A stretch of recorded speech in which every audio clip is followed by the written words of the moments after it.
Welcome to SVG-TV News for Friday, June 9th, 2017. I'm Lafern Fraser with the details. The Kingstown Preparatory School has this year outshone other primary schools across SVG in the Caribbean Primary Exit Assessment, or CPEA, taking 5 of the first top 10 places, including the top performer, Rosario Brown, with the highest average of 98%. According to the preliminary results as published by the Ministry of Education, this year's results saw an increase in overall performance, with 1,398 of the 1,638, or 85.35% of the students who wrote the final exam meeting the prescribed standard, as opposed to last year's 83.87%. Of the 797 females who sat the exam, 737, or 92.47%, passed, while 661 of the 841, or 78.6% of the males, obtained the required standard, with 47 schools recording a pass rate in excess of 80%. The highest average score for this year's CPEA is 98%, which was recorded by the top performer, Rosario Brown, of the Kingstown Preparatory School. Tying for second position with an average of 97.6% were Shanice Harper of the St. Mary's Roman Catholic and Genevieve McMaster of the Windsor Primary. There was also a tie for fourth position in the persons of Keanu Child of the Georgetown Government and Ashlyn Francis of the St. Mary's Roman Catholic School, with an average of 97.2%. Congratulations to all. Established through funding from the European Union under the Caribbean Development Bank's Standby Facility, a website was launched earlier today as part of the National Accreditation Board's efforts to deliver a more effective and efficient service for the registration and accreditation of tertiary-level institutions and their programs. The event formed part of the National Accreditation Board's and the Accreditation Unit's activities in recognition of World Accreditation Day, which was observed today, Friday, June 9th. Nikita Tony tells us more in this report.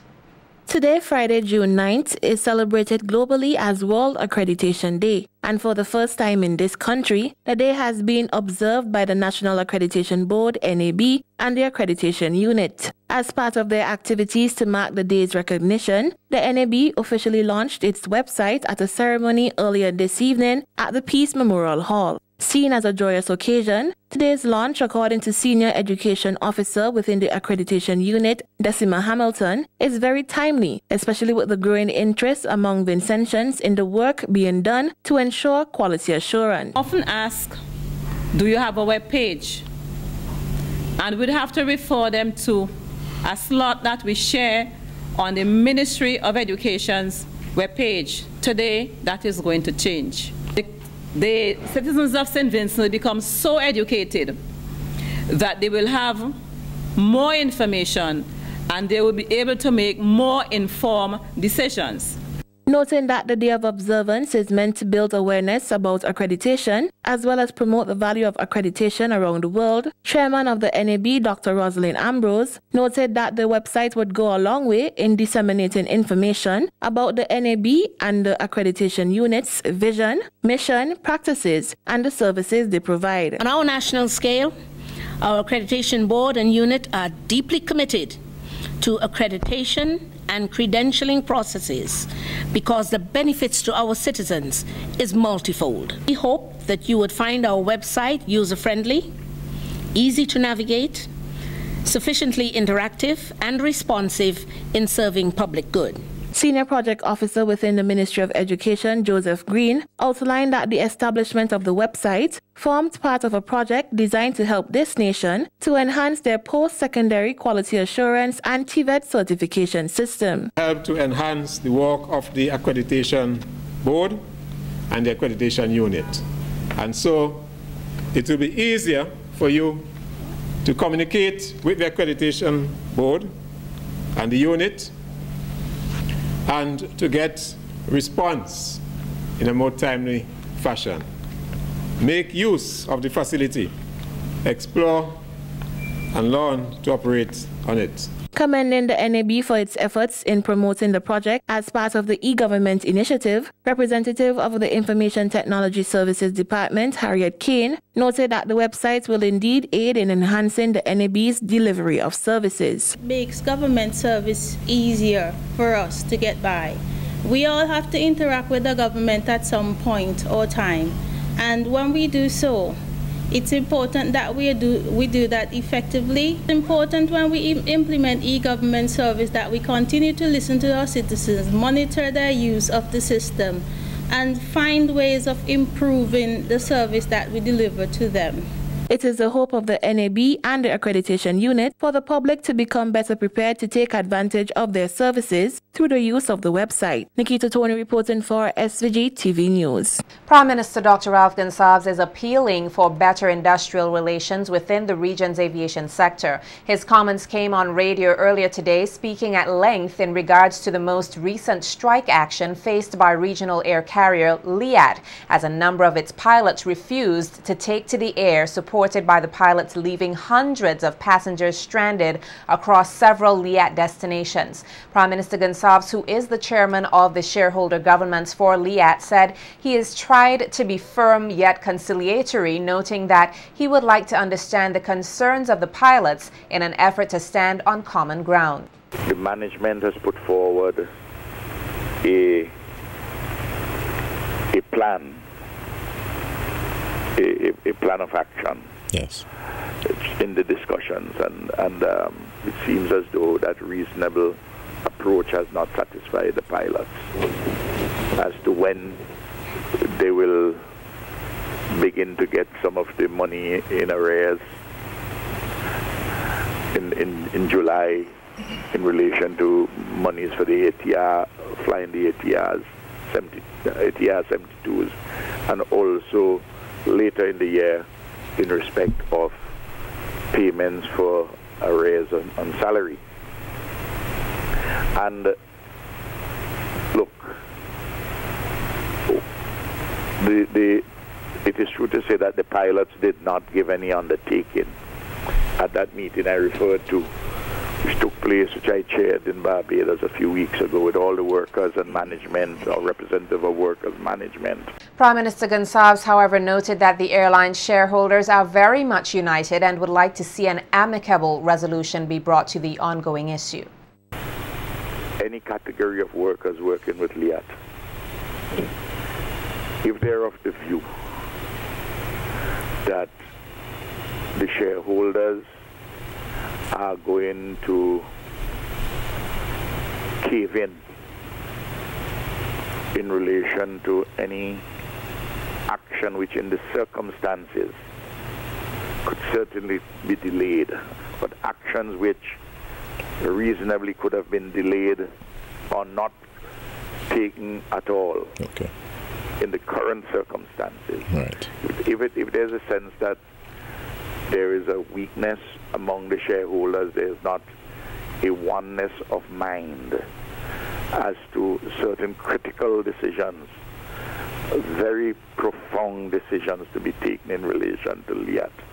Any category of workers is under any illusions about this, I just suggest that they rethink that. President of the St. Vincent and the Grenadines Teachers Union, Oswald Robinson, is of the view that with a united front among unions in this country, workers will get the best from the pension reform program. Robinson, who was speaking at the joint town hall meeting with the Public Service Union, also emphasized the importance of addressing the concerns that workers have with their pension and noted that victory can only be gained by being united.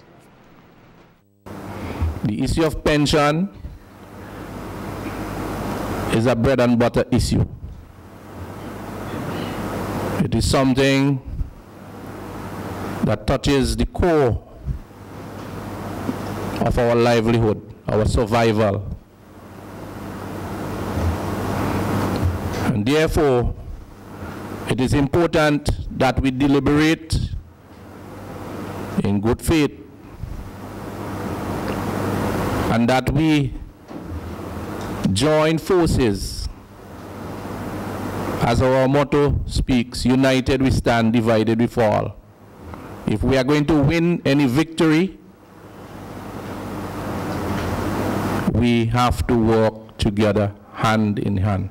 The Teachers Union president also stated that any attempts to tamper with the pensions of workers will not be tolerated. Our position as a union is that anything further must be better. The Constitution speaks to the issue of pension, and I think it's an enshrined clause in the Constitution of St. Vincent and the Grenadines. Your pension is protected, and even when you're transferred from one service to another, you go with your benefits intact. Transfer of Undertakings Act speaks to that. So we are sending a clear message to the powers that be that any tampering with our pension is something that we will not lie down and play dead about,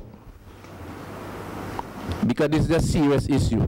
Robinson further stated that there are concerns about the length of time persons have to wait to be given their pension. We are concerned about the age of retirement, the age when you get your benefits under the NIS, for example, and the amount that you would get, the percentage, and the length of time people have to wait, because you could end up right back in poverty if you wait in 5, 6, 7 years before you get that benefit. And there are a lot of other issues, but I'm not the guest speaker, but I'm just saying that as a teachers union and as a public service union, we have been deliberating on this matter. It's a very serious matter, and it is one that we will continue to work together to ensure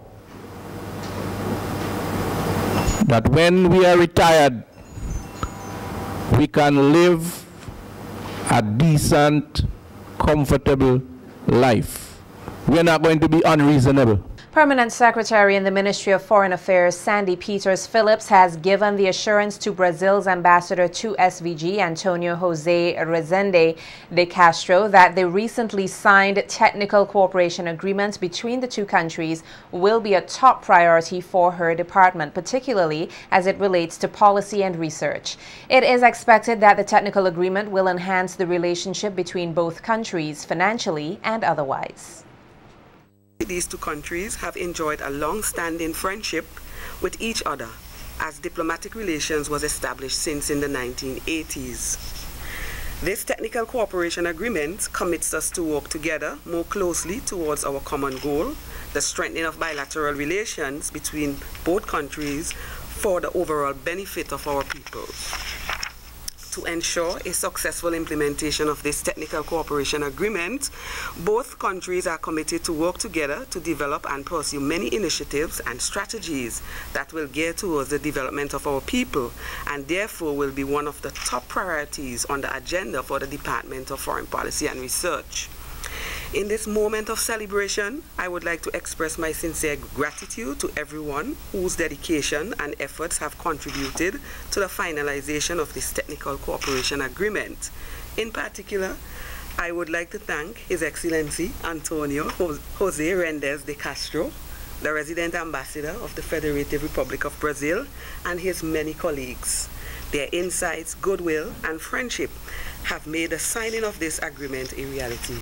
Following the launch of 3 pilot projects in February of this year, the United Nations Development Programs, or UNDP's Japan-Caribbean Climate Change Partnership project has approved 2 additional projects for St. Vincent and the Grenadines, totaling $117,000. The projects will be implemented by the Ministry of National Mobilization, Social Development, Family, Gender Affairs, Persons with Disabilities and Youth. One of the projects, titled Building Climate Change Resilience, resilience in the cooperative sector of St. Vincent and the Grenadines for sustainable livelihood, job creation, poverty reduction, and food security aims to reduce the impact of droughts and increasing plant pests and diseases through applying irrigation and greenhouse technologies.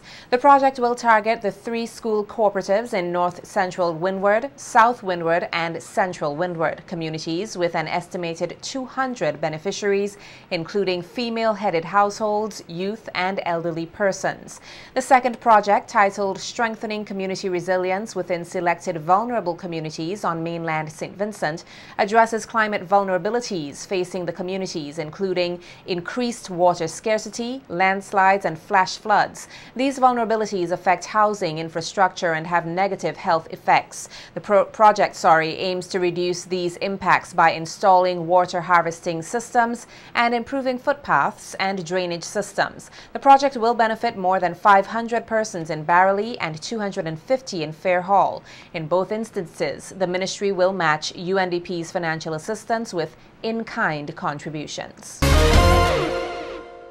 The National HIV/AIDS Unit is encouraging the private sector to join forces with their Carnival Safe Sex Awareness campaign. The campaign was launched on Wednesday and is guided under the theme, Catch the Vibe, Not the Virus.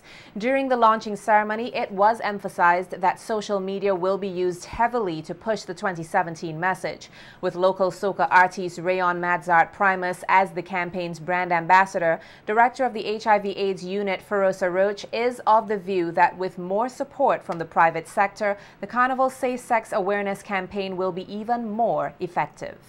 We have joined forces with Madzad, one of our local artists, to help us to use new channels and means to get this important message across during the Carnival season. We at the National AIDS Secretariat are extending an invitation to other persons and entities to get involved, to partner with us as we strive to achieve that goal of ending AIDS by 2030.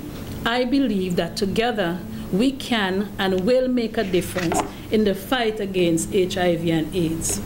Meantime, PAHO's country representative Anik Wilson is cautioning Vincentians that HIV/AIDS as well as countless other STDs are very much a reality and urged Vincentians to be responsible citizens. Now, every year, Carnival is celebrated in St. Vincent and the Grenadines. It is usually a time to enjoy the cultural festivities. Some indulge in risky behavior. Now, sexually transmitted infections have taken on a more important role in recent times with the advent of the HIV/AIDS epidemic. This is a disease the unit is focusing on today during their campaign, hence the reason for sustained efforts as it relates to the HIV and AIDS reduction. We must be reminded that HIV imposes an enormous burden on morbidity, which is illness, as well as mortality, which is death. Both directly, it has impact on reproductive health and child health, and indirectly through economic costs for care and treatment, as well as loss in productivity and productive years. Worldwide, the greatest impact is seen among women, who are usually the burden bearers of the family, although the data in St. Vincent and the Grenadines detail men as the most affected population. The local Science, Technology, Engineering, and Mathematics, or STEM program will introduce Mandarin Chinese as a component of their education summer program. According to founder and director of the program, Petrus Gums, his program is for persons from age 7 and upward, and they are happy to expose the participants in the upcoming summer program to a different language. Gums is of the view that when persons are taught in a more relaxed setting and are not being graded, they're better able to grasp the knowledge shared.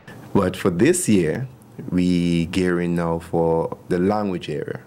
And we are hoping, and we're not hoping, it's already happened.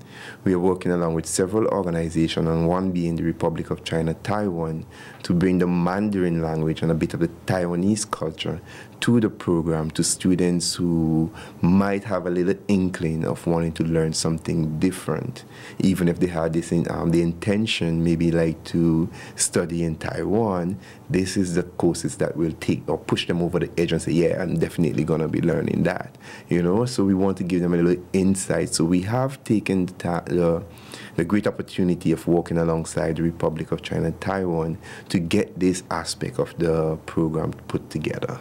Anne Chung of the Taiwanese Embassy applauded the STEM program for helping students learn the Asian language, which she pointed out will help students decide if they want to pursue studies in Taiwan in the future. Tutor at the community college and facilitator of the STEM program, Betty Sayo, also encouraged persons to be open to learning the language, which she said will be an asset in their careers. We find that a lot of Vincentians are getting more and more interested in Mandarin, and Mandarin is the most commonly spoken language in the world. So we are very happy to offer this chance for younger Vincentians to learn Mandarin. And also, every year we offer Taiwan scholarship, and a lot of Vincentians are very eager to study in Taiwan. We also think it's a good chance for them to have a test of Mandarin first when they are in St. Vincent. I will give them more videos, online resources, so they can use different way to experience this language. Because if in regular class, they need to do an exam quiz, but in the camp, it's a different case. So I just say, language is not easy, but if you try your best, and then you can do it. Former student of Taiwan, Gordon Shallow, also encouraged persons to take up the opportunity to learn Mandarin, noting that it is not a difficult language to understand. Some persons may say writing, some persons may say speaking, you know, whether the tones or whatever. But I would say perception. In conversing with many Vincentians, you know, who would inquire the same question that you're asking, I would actually throw it back at them first to see what is, you know, what is their perception on it. And most times persons already have a mental block that, you know, this writing system is not right. The writing is drawing, and, you know, the issue of the tones and the tonality is something that's not in English, which is not true. It's more like sing-song, because we do have tones in our English language. We use it slightly different. We use it to convey a particular expression or particular feeling, you know, when we say certain things. So for me, I would say the number one issue from a Vincentian point of view, it would be perception. The STEM summer program will commence on July 17th. A Venezuelan naval vessel, the Simón Bolivar school vessel, will pay an official visit here from June 14th to 17th.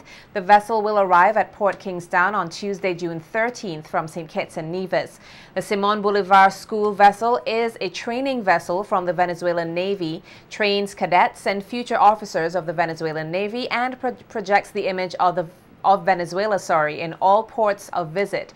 The ship is named after Simón Bolivar, the liberator of Bolivia, Colombia, Peru, Ecuador, and Venezuela. While in Port Kingstown, there will be an official guard of honor and welcome ceremony on Wednesday, June 14th at 10 a.m. at the cruise ship berth. Later that day, the visiting crew will play a friendly football match with the Royal St. Vincent and the Grenadines Police Force football team at the Grammar School playing field, commencing at 4:30 p.m. Students across St. Vincent and the Grenadines through the Ministry of Education, Reconciliation and Ecclesiastical Affairs will receive guided tours of the vessel throughout the week. The vessel will also be open to the public on Wednesday, June 14th from 2:30 to 6 p.m., Thursday 15th from 9 a.m. to 1 p.m., and on Friday, June 16th from 9 a.m. to 8 p.m. The crew, which includes officers and cadets, will also tour tourism sites. The vessel will depart Port Kingstown on Saturday, June 17th.